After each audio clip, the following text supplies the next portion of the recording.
today's topic is primarily on PPE, which is nothing but personal protective equipment. And when you talk about safety, okay, then PPE is interlinked with safety. So you cannot proceed with safety without mentioning on PPEs. Okay, let us talk about PPEs. And primarily most of you know what are the different PPEs, but in today's class I will be talking about the different types of PPE and the different for different hazards, what are the PPEs required and so on.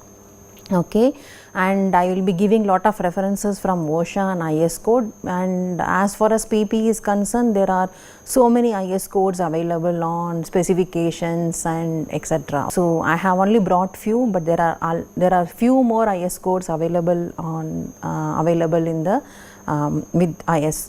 Okay, so now let us move on with PPE. So these are some of the cartoon pictures which will tell you the usage or the purpose of PPE. So what is PPE? So PPE is to protect workers from injuries and accidents, and they are designed to protect specific organs of a human being. Okay, it can be eyes, it can be face, it can be head, it can be ears, it can be legs, it can be hands or arms or the full body. And in 2007 Occupational Safety and Health Act, they passed a rule that all PPE, maybe few exceptions here and there, should be provided to the workers at no cost. Okay, the workers should not be charged for the usage or for the purpose of putting the PPE. And after this law was passed, almost 21,000 injuries were just minimized every year. Okay, and if you see cost wise also, just an approximate idea I would give you, cost of one helmet is just 500, but compensation for a brain injury is something like around 50,000. Okay, so better to go with PPEs, and why to suffer on human sufferings and human loss or something. So PPE is the last thing to do when it comes to the scheme of hazard control. Okay, so this week when we are discussing about hazards, you will also understand. Hazard, first step is to eliminate a hazard. Okay, and if elimination is not possible, you can substitute, and if that is also not possible, you can think of engineering controls and administrative controls in order to protect yourself and the environment. If nothing works out, then the last resort is to go with the PPE. Okay, so PPE will actually help you to escape from the injury in some ways or the other, or at least will minimize the impact even if the accident occurs. And even when you wear PPE, don't think you are completely safe in a construction site, because you should keep in your mind whatever hazard is there, it still exists.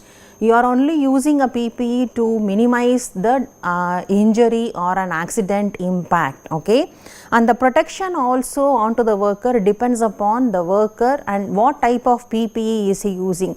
If you have chosen a wrong PPE, then that is not going to protect you from the particular hazard. And PPE sometimes may also interfere with performing the task and productivity. Okay, maybe in a very hot summer, if a worker is wearing a complete overall PPE with hard hats, helmets, legs, shoes and so on, so in spite of protecting the worker, it is going to be uncomfortable, or the productivity of the worker is not expected. Okay, so that also should be kept in mind. And also the PPE requires supervision, especially for respiratory protection and so on. You should also monitor and inspect whether the PPE will do your task, and the workers also should be trained how to use the PPEs and at what situations they should avoid even using a PPE. And the other issue with PPE is it is an ongoing expense. Forget about the initial purchase, and maintenance cost, storage and all these is primarily like a recurring expense for an employee to continue with these projects. So that is also some of the issues with the PPE and why PPE is not taken up very seriously. Okay, but PPE can really help minimize the impact of an accident. Okay, just by wearing a PPE, keep sure accidents may happen, okay, it is not, there is no guarantee that accident will not happen, but even if the accident happen, instead of maybe an amputation of a hand or arm, you may at least go with some cuts or scratches or maybe a fracture, and you will escape from the severe impact, okay. So that you can really expect with the PPE. Now what are the some guidelines for PPE? So wear all the required PPE for the job or the activity. And how do you choose the PPE? It is based on the hazards in the construction site. So suppose for example you have to do some task for the day or for the entire week, based on the type of hazard, you have to assess the nature, the exposure limits and everything on the hazard, and accordingly you have to choose the right PPE for the work activity. So what PPE is necessary? Whatever PPE is advised for the particular hazard, you have to use all those PPE.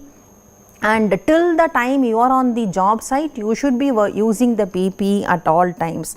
Limitations of PPE, yes, it doesn't mean that all PPEs are really good. So you, for example, safety helmets, okay, you should check for cracks, you should check for any damage or cracks, or maybe the little cracks on the helmet. So all these are not safe helmets. So just because you are wearing a helmet, it doesn't mean you will be escaping from the head injury. Enforce the PPE usage in the training. So when the workers undergo the training itself, you have to be adequately enforcing the usage on what PPE to be used and how the PPE should be used by the workers. Last but not the least, take care of the PPE and do not try to damage or something, because it is going to take either your life or somebody else's life. Learn to inspect the PPE. So during training you should also be training the workers to how to inspect, how to use, how to wear and so on. So training on PPE itself is a very critical topic and very challenging, okay, and how to properly store so that it can be reused. So all these are to be taken care of.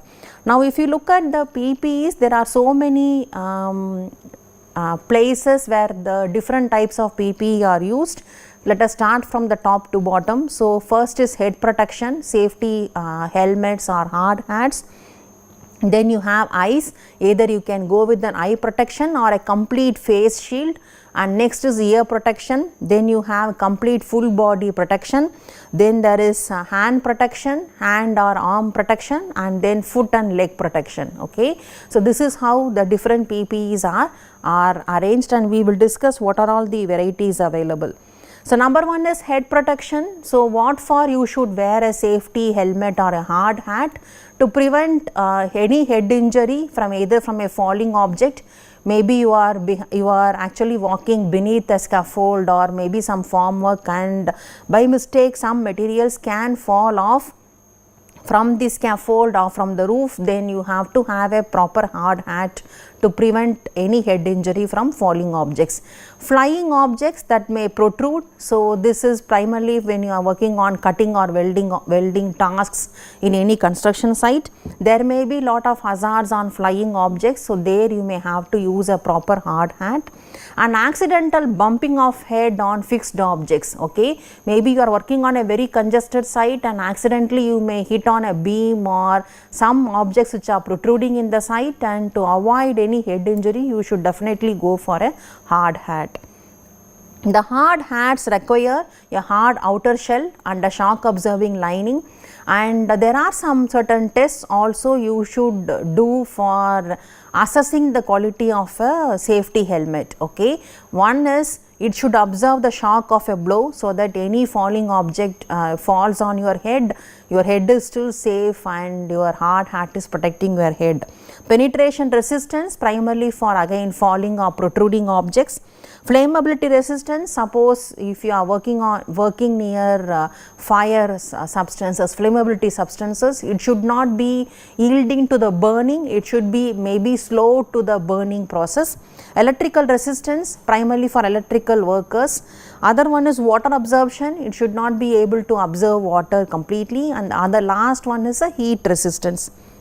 Okay, now there are some ways of wearing the helmet. So, helmet is not for fun sake, it is primarily for safety issue. So, you should wear the safety helmet in a proper way, okay, as shown in this figure. Now, what are the common issues or terminology with the safety helmet? There are so many terminology with related to safety helmet, okay, and lot of specifications are there with regard to the design of a helmet itself. First one is shell, which is primarily the dome shaped cover, and this can be of any metallic component passing through the shell, and it can be provided with a brim, and there can be a peak or no peak options also. So, what is a brim? The brim is actually the rim which is surrounding the shell. Okay, you have this dome shaped, and there is primarily a circular surrounding place, and that is primarily called as a brim. Okay, so in this picture, if you see here, there is a peak here. So, this is primarily the peak. Okay. Now, next is chin strap. So, primarily that is to safeguard your helmet from any displacement or movement of the helmet on your head. This chin strap, it is an adjustable strap that fits under the chin to secure the helmet on your head. The next is ventilation holes. There are certain holes given only for air circulation, and again there is lot of specifications as to how the holes should be in the helmets. The holes are provided in the shell to permit circulation of air inside the helmet, and the diameter of any hole shall not exceed 6 mm, nor the edges of adjacent holes closer than 15 mm. So, the spacing between the holes and diameter of the holes are mentioned, and there can be minimum number of 3 holes available on a helmet. Okay, and the minimum number of holes on each side shall be not less than 3, and the total area of holes shall not exceed 300 mm square. Okay, so you cannot have too many holes in the helmet, so the rigidity of the helmet also will be lost. So, all these specs are given in the IS code. Harness, the complete assembly by means of which the helmet is maintained in position on the head, which includes a headband, cradle and so on, that is primarily called head harness. Headband, it is a part of the harness which is surrounding the head. It shall be secured attached to this helmet shell and the helmet shell. Now, the mass of a complete helmet without attachments may not exceed 400 grams. Again, the weight of the helmet also there is a specification given, and there are a lot of varieties of tests to do on flammability resistance, shock absorption and heat resistance and so on given in the IS code. So, if you are interested, you can go through that later on.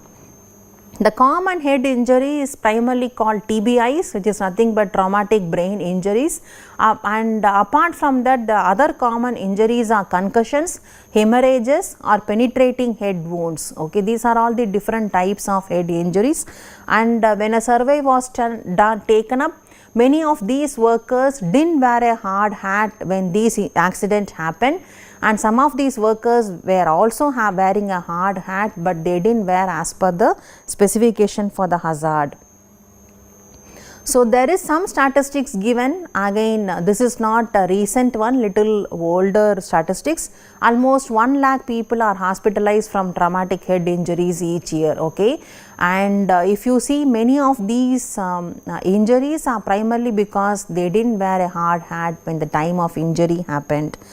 And unsafe helmets, what are all considered as unsafe? Any cracking or tearing or fraying on the helmet is all considered unsafe, which implies the shining surface of the helmet is lost. It implies it has lost its full strength capacity. The brim or the shell also should not be cracked or perforated or deformed, then it shows it is an unsafe. The brim or shell shows signs of exposure to heat, chemicals or UV light and so on, so which can be seen by loss of surface gloss. So, the shining surface will be little lost, or chalking or flaking. Somewhere you will see the lot of white space coming on to the helmet, which implies it is not safe to use. And chin straps must be provided for the helmets. If it is not provided, then it is not a safe helmet to be used. According to OSHA, there are 3 types of helmets. One is class G, other one is class E, and a third one is class C. Class G is for general service, which implies for any bumps onto the structure or any obstacles or any protrusion in a particular site. It can provide good impact protection. So, that is primarily class G. Class E helmets are generally for electrical work, protect against falling objects and also against shocks and burns. Class C is designed for comfort, so which protects workers from bumping and also limited protection against falling objects and electric shocks. The next is eye protection. So, the causes of eye injury, what all can create damage or what are all hazards to an eyes? Dust or any flying particles such as metal shavings or wool fibers, molten metal which can splash, especially when you are doing welding, you may be actually burning a metal and this molten metal can splash.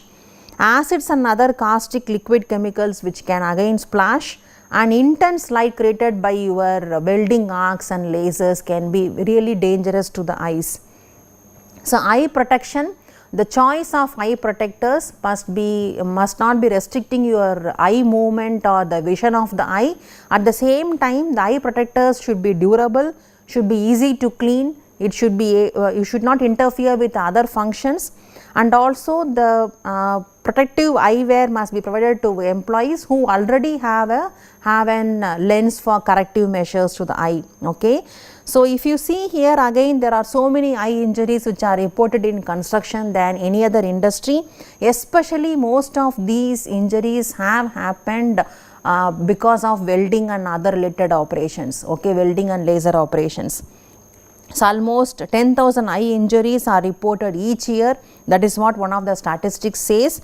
And if you see here, of those who were injured, 20% of them were wearing their safety glasses and 80% of them didn't even have a proper eye protector in place. Okay.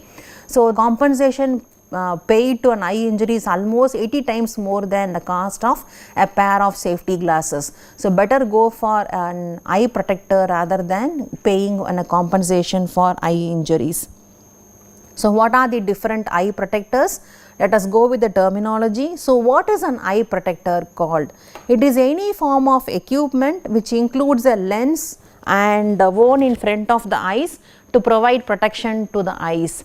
And what is an ocular? It is a lens, it is that part of an eye protector through which an operator can see, that is primarily called as an ocular. And there are different types of eye protection are goggles, safety spectacles, then you have face shields and the hoods and other varieties are there, primarily shields, it comes under shields. Goggles, again goggles there are so many varieties of goggles. So, what is a goggle? It is an eye protector which protects the eyes, eye sockets, the facial area also, which is immediately close to the eyes and protects the eyes from any impact, dust splashes, and is held in position into the eyes with the help of a headband. Okay. This is primarily what is called goggles. Okay. This picture will show you what is a goggle. Now, next is coverall goggles. So, this is primarily over and above your normal glasses, you can wear this goggles. This is primarily called coverall goggles. It is designed to fit over vision correcting spectacles. Next is dust proof spectacles. So, these goggles are designed to restrict the ingress of dust into the any arbitral areas of the eye. Okay, and this generally comes with side shields and also it comes with the top shield, okay, so that the eyes are completely enclosed without any dust entering in the eyes. The next is eye cup goggles, and as the name implies, just it looks like a cup and there are two eye protectors, which is the figure is shown here. An eye protector consisting of two lenses mounted on two separate cups, and you have an adjustable nostrils, flexible nose bridge, and it also has a headband. Okay, this again there are a lot of varieties are here also. The next one is gas tight goggles. They are designed to prevent ingress of harmful gases and fumes and entering into the eyes. So, these are all the different varieties of goggles available for workers to use. The next one is safety spectacles. So, eye protector along with the oculars, which is mounted in a special type frame. it comes with or without side shields. Okay, so these safety spectacles can come without the brim and the side shield. It can come in any forms. The next is filter. Sometimes you also have a filter, and which is through which you can see the objects properly, and the filter can come in so many varieties. Okay, an ocular designed to reduce intensity of the incident harmful radiations by absorbing only few of the radiations and then reflecting many of them. That is primarily called filter. It can be in plastics, it can be in solid glass, it can be in laminated construction or other suitable material. And filter cover. So, whenever you are using a filter, there should be a filter cover. This is a transparent cover used to protect the filters against abrasion and weld splatters.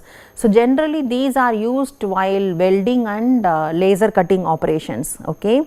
Primarily when you are using steel construction, PPE is used for welding and laser cutting operations. Next, we are going to little see on shields. Okay, shields, again, one is eye shield, other one is face shield. Eye shield, a transparent visor supported in front of the face to shield the eyes. The face shield, it is a device including a transparent visor supported in front of the face, which can shield the eyes, face, forehead, front of the neck and so on. Okay. So, this picture is primarily the face shield. Okay. With the COVID situation, I think many of you will know what is a face shield all about. And the face shield extends from the brow to below the chin across the entire width of the employee's head, and it is polarized for glare protection. Sometimes you can also have different varieties there. It generally protects against corrosive chemicals, splashes and so on, and it is used while grinding, chipping, cleaning wells or around flying particles to safeguard your face. Then next is laser safety goggles. It provides a range of protection against intense concentrations. So, you can either have a variation through wavelength or it can be variation through lenses. Accordingly, you can safeguard the welding and also the laser ones. The next is safety clip-on. So, this is primarily a safety clip-on. You only have a lens which can be fixed over your regular spectacles and which can protect your eyes. The last one is hood. Hood and all are used while you are using welding. Okay, primarily in steel construction. It is a device used to cover completely head, neck, face and so on, and leaving a small lens for your eyes. Okay, otherwise it covers your whole upper portion of your face and body. Okay, and all these we will discuss while we are doing on welding. Okay, otherwise we have welding helmets, welding hoods and so on, welding sheets, and lot of varieties are there. So, what about this eye protection? So, what are the different hazards and what PPE is recommended and as given in IS codes? So, impact, for any impact hazard, sources can be chipping or grinding of metal, stone dressing, turning of cast iron and so on. So, PPE recommended is safety spectacles with side shields, or you can go for a cup type glasses, goggles, or complete face shield is also fine. When there is a dust hazard, sources are from sealing or grinding, handling of cement, clay, etc. Primarily when you are working on concreting activity, okay, with the usage of cement, it can be cement paste, cement mortar, concreting, you will have dust. You can go for dust goggles or you can have a complete face shield also. Splashes from metals, pouring of lead joints, die casting, dipping in hot metals, foundry work and so on. Again you can either go for cup type goggles or you can go for face shields. Splashes from liquids, so handling of acids, alkalis and other similar chemicals, you can go for a complete face shield. Reflected light and glare, primarily while testing of lamps or sheet metal, lathe work and so on. Either you can go for safety spectacles with side shields or you can go for cup type goggles. Radiant energy, primarily when you are working on oxyacetylene welding, cutting, furnace works, electric arc welding, primarily the types of welding. You can either go for welding hoods or welding sheets, or you can also go for cup type goggles, face shields or safety spectacles with side shields. So, we have talked about eyes and we have also talked about face shields. Let us talk more about face protection. So, there are so many types of face protection. Face shields without a crown protector, which implies it only covers eyes and the portion below. So, this is primarily a face shield without a crown protector. Face shields with the crown protector, wherein it covers your forehead as well, and then a front part to cover your face. The next is face shields with the provision to attachment to a safety helmet. Okay, there also you have two varieties. One is to a full brim helmet, another one is to a brimless helmet. Okay, so you can primarily attach to a complete helmet, so it actually covers your head and face completely. Okay, it protects your head and face completely. The next is hand and arm protection. If you look at many of the organs, hands are an obvious tool while working. Most of the workers use hands. Without hands, they may not be able to do any work in the construction site. And if you see on the other extreme, gloves are very small item and which is often neglected in any construction site when it comes to safety, because workers try to handle something with the bare hands. Okay. So, gloves are least often preferred in the construction site and hands are the essential tools when it comes to working in a construction site. The workers feel they lose their grip when they are wearing a proper gloves. And the research shows 20% of construction related injuries are attributed to the hands, and gloves are necessary under certain situations. Number one, when you are exposed to extreme temperature, or when there are chemicals or gases are present, when there are flying particles, when you are working with electricity, there is a potential to cut either your hand or your arm, and you are working in a wet environment, better to choose a pair of gloves. And types of hand injuries which were reported so far can range from a simple cut to the loss of a complete hand. Okay, and also remember to choose a right gloves for you, because there are so many types of gloves available and so many hazards which are existing there. Now let us talk about fabrics with which the gloves are made. One is metal, mesh, leather or canvas gloves. Second one is fabric coated gloves. The third one is chemical and liquid resistant gloves.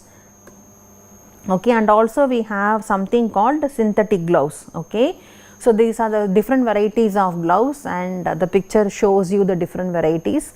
Now first one let us talk about is metal, mesh, leather or canvas gloves. It is a sturdy, provides protection against cuts, burns and sustained heat, and this leather can protect against sparks, moderate heat, blows, chips or rubber objects.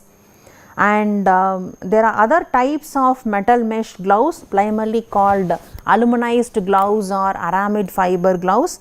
So these aluminized gloves are used for welding, furnace and foundry work. Aramid fiber gloves are primarily used and when you are working for synthetic materials and protects against heat and cold. The next is fabric and fabric coated gloves, primarily protection against dirt, dust, abrasions, and the cotton fabric coated gloves with plastic can provide protection against slip resistance. Okay. The next is chemical and liquid resistance. So this material is primarily of rubber, plastic or synthetic rubber like material.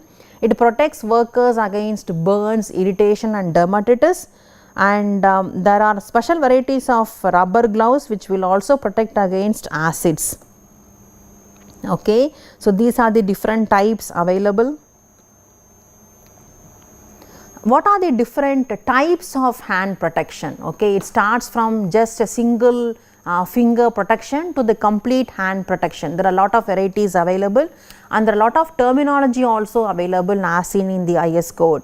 So first, gloves. I think most of you know what is a gloves. It is a covering for the hand having separate fingers and thumb, and the cuff length is not more than 63.5 mm. So this is primarily called cuff length, and this cuff length is not more than 63.5 mm. Okay. Then what is a cuff? It is an extension of a glove which covers the wrist or the arm. And the next one is full arm gantiers. So primarily it covers your full arms. Okay, you would have seen people wearing when they drive, okay, two-wheelers. Okay, that's primarily called full arm gauntlets, which is like this. This is a covering for the hand, having separate fingers and thumb separately, and with the cuff greater than 300 mm but not exceeding 400 mm. So between 300 mm to 400 you have a longer cuff, and that is primarily called full arm gauntlets. Next is gun pattern. It is a pattern of 4 finger and thumb design, having the face of the thumb, the palm and the first and the last finger made of one piece of material, and you have another piece of material on the back. So you have so many designs coming in. Okay. So this picture is primarily a gun pattern one. Okay. The next is hand guards. So this is a piece of protective material of various designs used to protect the hand. It can be worn over and above your gloves or your cuffs. The next is mill. It is a covering for the hand, leaving separate for the thumb and one common covering for all your 4 fingers. Okay. So it has only 2 partitions, one for the thumb and one for all the 4 fingers. Clued pattern. So clued pattern is something like this. Gloves of 4 fingers and thumb design, having one pick palm, including the front of all 4 fingers and the back of one index finger also. So it is like continuous strips like that. Then Montpellier pattern. So this pattern shall be of 4 fingers and thumb design, having the front and all 4 fingers of one piece, back of the gloves and the gauntlet of all the back fingers are of one piece. Okay, that is how it is. One finger mitt. One finger mitt covers the one particular finger which is supposed to be, which you think is hazardous. Okay, which is something like this. So you can actually use just a covering for one finger alone. Okay, that's primarily called one finger mitt. The next one is foot and leg protection. So when you should go for foot and leg protection? So heavy objects such as barrels or tools that might roll on or fall into an worker's feet, sharp objects such as nails or spikes which might pierce and penetrate into your legs, molten metal that might accidentally splash onto your feet or legs, especially when you are working on hot or wet surfaces or maybe on slippery surfaces, you should go for a proper leg protection. Again, the leg protection is of so many types. Number 1 is leggings. Then you have metatarsal guards, toe guards, combination of foot and shin guards, sturdy safety shoes and electrically conductive safety shoes. Okay. So the pictures are like this. Leggings, it protects the lower legs and the feet from the heat hazard such as molten metal or welding sparks. Metatarsal guards can primarily protect you from any impact and compression. So it primarily protects the middle portion of your legs. Next is toe guards. It only helps to protect your toes, impact from any compression or any hazard, primarily onto the toes. It only supports. So over and above your shoes you wear all your toe guards, and over and above your shoes you wear the metatarsal guards. The combination of foot and shin guards, so it protects the lower legs and the feet and may be used in combination of toe guards when greater protection is needed. When your full leg protection is required, then you have to go for a full length boots and the shin guards. The next is safety shoes. Safety shoes are supposed to be impact resistant, heat resistant soles, and the soles which implies the bottom portion of the shoes should be very sturdy and should be able to resist impact and heat. And the shoes may be also be designed to be electrically conductive, especially when you are working with electricity. Okay. Now, so these are the different types of leg protection. The sturdy safety shoes are primarily used in roofing, paving works and so on, and the soles should protect the workers against punctures, cuts, any protruding hazardous objects and so on, which is available in the construction sites. Okay. Types of footwear. There are so many types of footwear. For example, low shoe, which is primarily just at a very low height. Okay, you get a low shoe. Next is ankle shoe, which is the normal shoe which you wear. Okay, which comes with the shape like this. Half knee boot. So this is primarily like this. Okay, then full knee high boot. So knee high boot, it stops till your knee level, and then you have this, and the thigh boot, it actually extends above your knee. Okay, this is your knee, it extends above your knee and it covers your full thighs. So these are the different types of footwear available. Okay, and as regard to footwear, there are so many IS codes available on specifications, special types of places, for example steel plants, how to maintain, how to test. There are a lot of testing procedures also available on footwear. Okay, if you are interested, you can go through the other IS codes. Next we will talk about the full body protection. It talks about clothing. Clothing we will discuss next. First we will talk about the apron. So apron, again there are so many types of apron, starting from bib type, waist type and so on. So we will discuss one after the other. First one is bib type. So bib type, this is a picture of the bib type. It covers the chest, waist, legs and so on till the knee, sometimes even till ankles. It can be full length bib type also. The other one is waist type, so which is like this.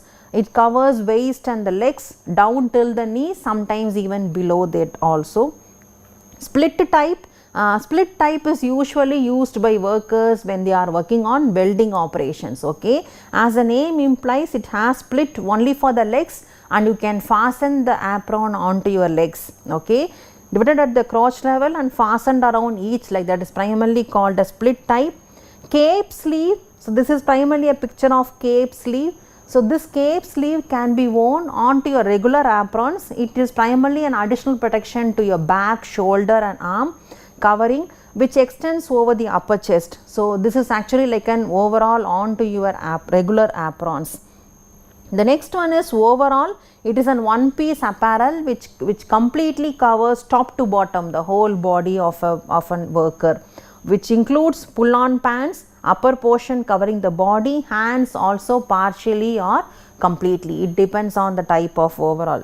The next is jacket. I think jacket is known to many of you. So it covers upper body from shoulders to hips.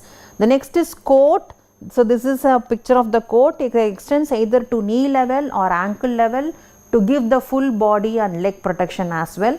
The next is suit. Suit is generally a covering from head to foot, and generally the suit also has respiratory protection embedded with. Okay, so clothing.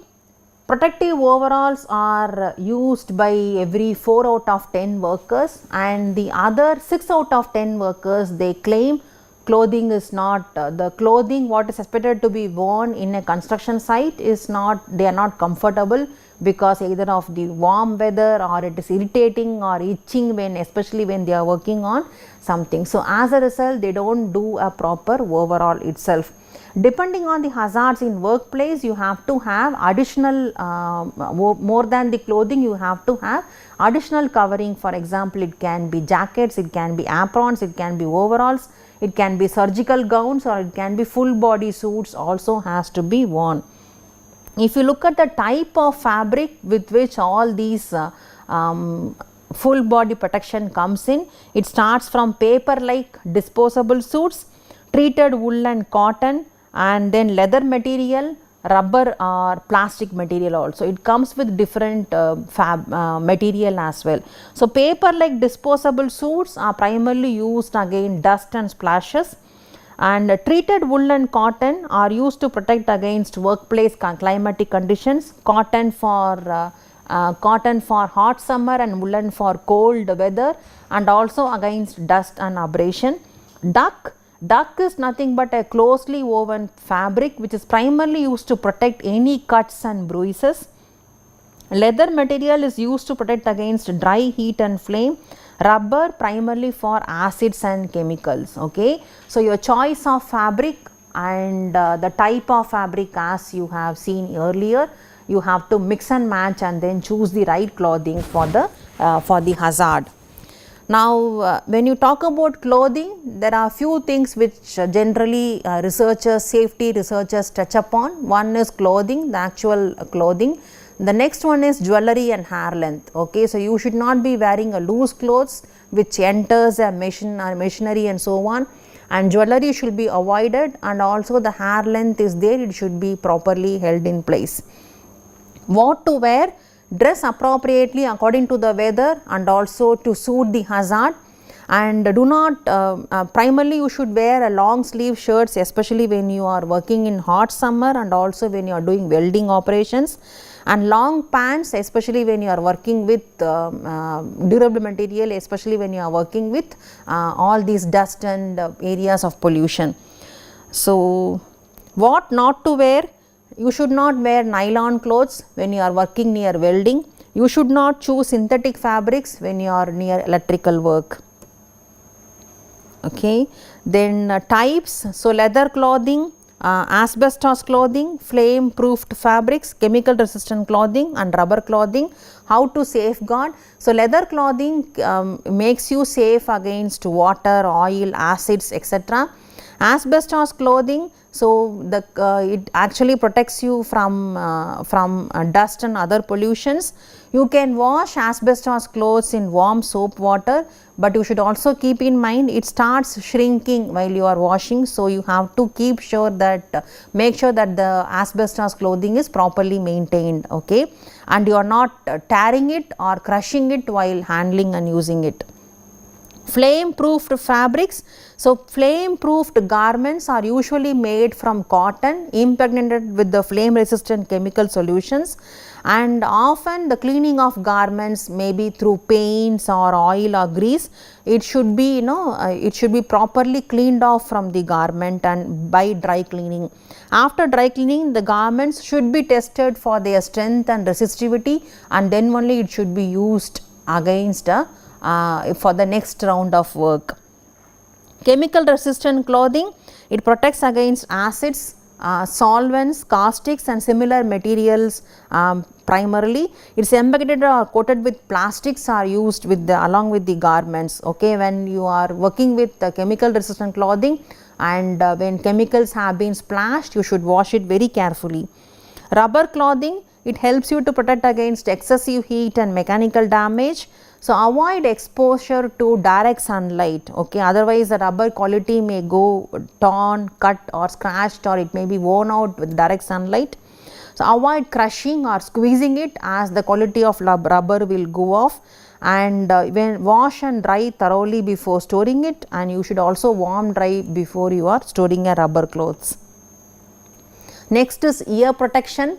So ear protection depends on how loud is the noise as measured in decibels, okay. So this ear protection we may also discuss along with health hazards. So what is the duration of each employee's exposure to the noise, and do the employees move between workplaces which has less noise level to a workplace with more noise level? Are they frequently moving on in a site which has varying noise levels? And is the noise coming from one source or is it coming from multiple source, and from what different timings to what different timings? So all these depends on what ear protection you may have to choose. Now what is mean by noise level and what is the expected noise level? So 90 decibels is the maximum noise level you can hear for 8 hours a day, and it is considered as normal, okay. And if the noise level reaches 101.5 decibels, then you have to go for a hearing protection, and it is very compulsory. And the noise levels which is going above this, okay, primarily to 140 decibels or something, then we call that as an impact noise or an impulse noise, okay. Example can be drop hammers when you are doing piling works. So prolonged exposure to excessive noise levels can actually cause noise induced hearing loss, and if you don't take proper precautions and protect your ears with the PPE, over a time period your hearing loss will become temporary and then first stage, and over time it will become permanent, okay. So the different types of ear protection starts from ear plugs, again pre-molded, molded, custom molded, there are so many varieties available, and also to ear muffs, and sometimes it can also be an attachment to the safety helmet also, okay, or with a headband. So, plain cotton as a precaution for the ears against noise levels is not sufficient, and workers sometimes do think cotton, keeping a bunch of cotton is enough, which is not at all sufficient for the hearing which is going on in the construction sites. Hearing protectors only reduce the amount of noise that enters through the ear, and it does not completely put off the noise which is going into your ears. Suppose if you are thinking of a reusable ear protection devices, then it should be cleaned after every use. Since ear is a very sensitive organ, most of the time the ear protectors are generally single use ear protectors only. Types of ear protectors: it can be single use ear plugs which can be made of waxed cotton, foam or fiberglass, or preformed or molded ear plugs which can be again reusable or it can be disposable. Ear muffs which come separately with a headband, or it can also be attached to a hard hat. Okay. Now, let us talk about the noise levels in a construction site. If you see different equipments available in a construction site, most of these equipments generally produce sound above 80 decibels only. This is also given from one of the Environmental and Occupational Health Services department.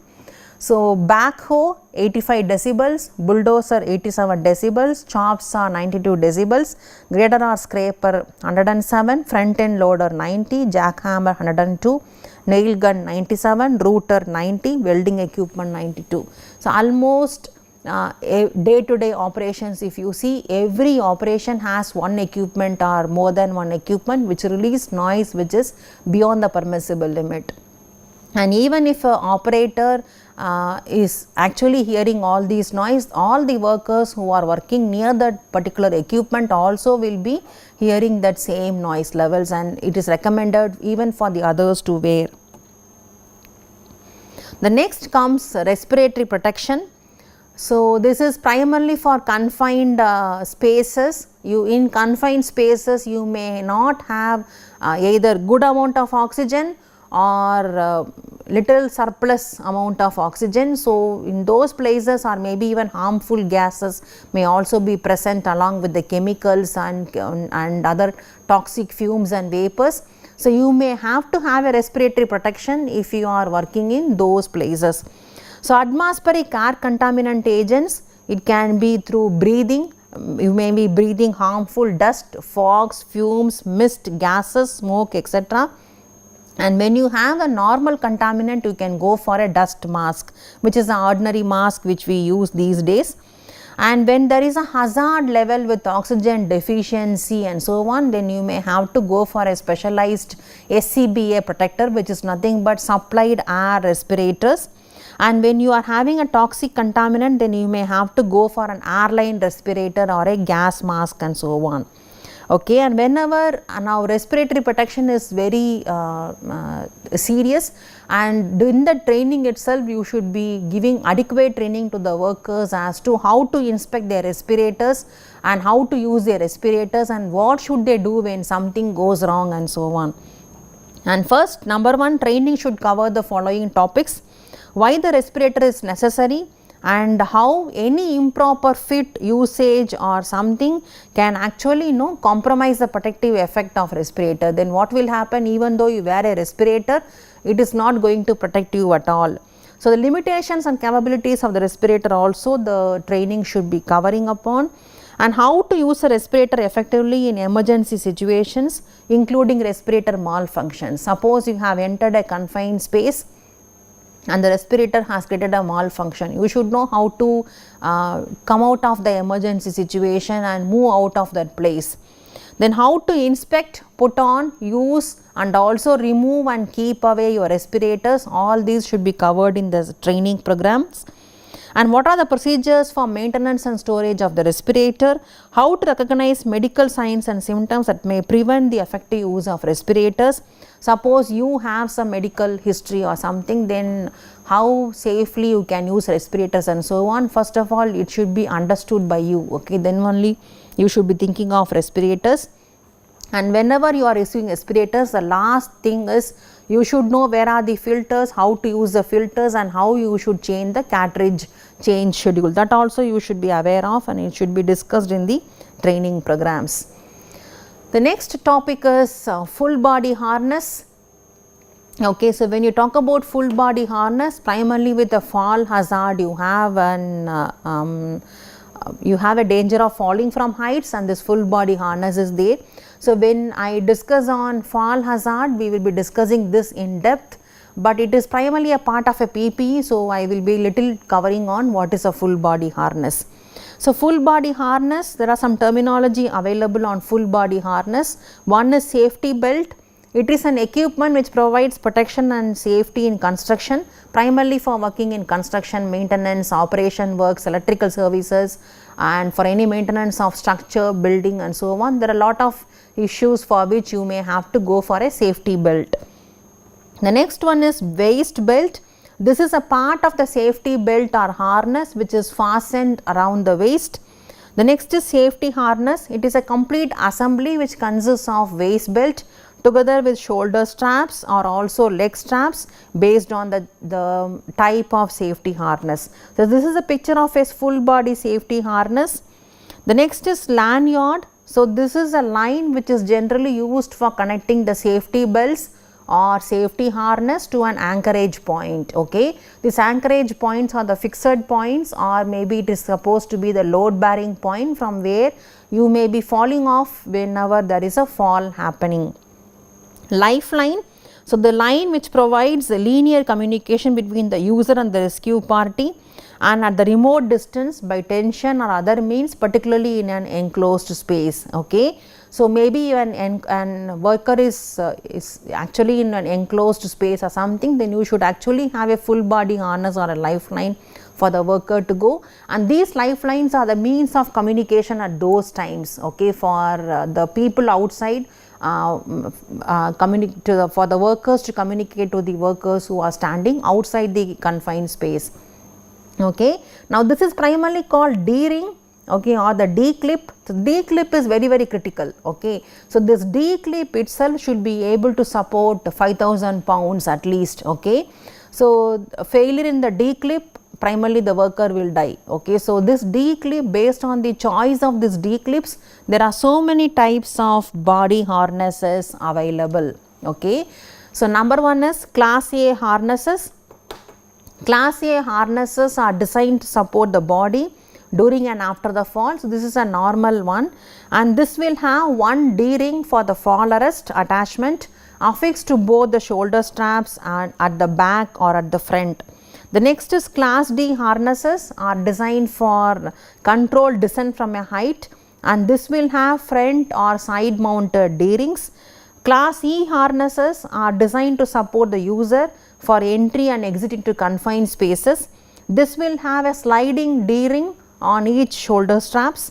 Class L harnesses are designed for ladder climbing, and this will have one or two D-rings attached to the front of the harness. Class P harnesses are designed to position the user during a work operation, and this will have D-rings mounted at the waist level. Okay, primarily for work positioning. Okay, if you see here, this is a dorsal D-ring, this is a frontal D-ring, this is a side mounted D-ring, and this is a shoulder D-rings. Okay, so these are the different positions of the D-rings, and accordingly you have too many types of body harnesses to protect the workers against a specific hazard. Okay, so wrapping up, so these are the different types of PPEs available. So you have to encourage the workers to use the PPEs. The ways of encouragement is, don't be giving them a same color of the cloth for an apron or something so that it looks like an uniform. You can have choice of colors, choice of designs. Even for the safety of eye protection, you can have choice of different colors of spectacles and so on, so that the workers will be willing to come forward to use those based on their taste and the type which is required. And consistently remind the employees at safety meetings that PPE is a requirement on all construction sites. Okay, so what are the different sites we have learned today? Head protection, head earring protection, eyes, face protection, respiratory protection. We have also learnt about hand and arm protection, foot and leg protection, overall body clothing and also the full body harnesses, and we also have learned, we will be learning about torso protection, that is primarily a visibility safety vest and aprons, which is primarily to give some signals or communication to the workers. And the lead aprons and shieldings are used to prevent against radiation exposures. These are the different things we have seen earlier. And last but not the least, so PPE is used to protect the workers, but it does not mean hazards are removed. Hazards are still there. So PPEs will help you to escape from the hazard or at least have a minimum impact on the hazards. If you look at so many infographics on PPE, lot of statistics are available on the number of injuries which happened with regard to either wrong usage of PPE or maybe not using a proper PPE at all. Okay, if you see here, many of the hand, arm, head, eyes injuries all have happened because of improper use of PPE or lack of usage of PPE. Okay. So, this is also from 2017, which says 137 workers were killed at work and almost like 6 lakh some people suffered with non-fatal injuries because they did not wear a proper PPE. So, PPE is very important to work in a construction site.